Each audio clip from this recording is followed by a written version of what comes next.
এবং অনেকে আছে বিএনপি অঙ্গ সংগঠনের নেতাকর্মী, সবাইকে আমার আন্তরিক সালাম ও শুভেচ্ছা।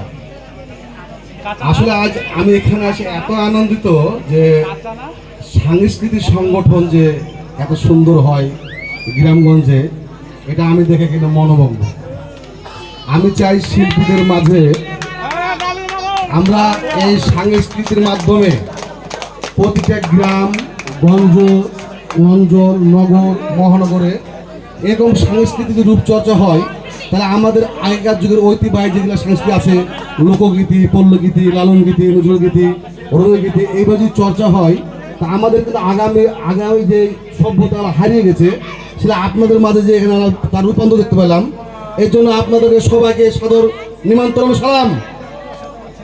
তো আমি আপনাদেরকে বলতে চাই, এই যে আশেকে রাব্বানি সুবহানি সাহাবুবে সুবহানি বাঙালি সুফি সাধক, যে উনি এত বড় একটা সাংস্কৃতিক নেতৃত্ব তৈরি করেছে।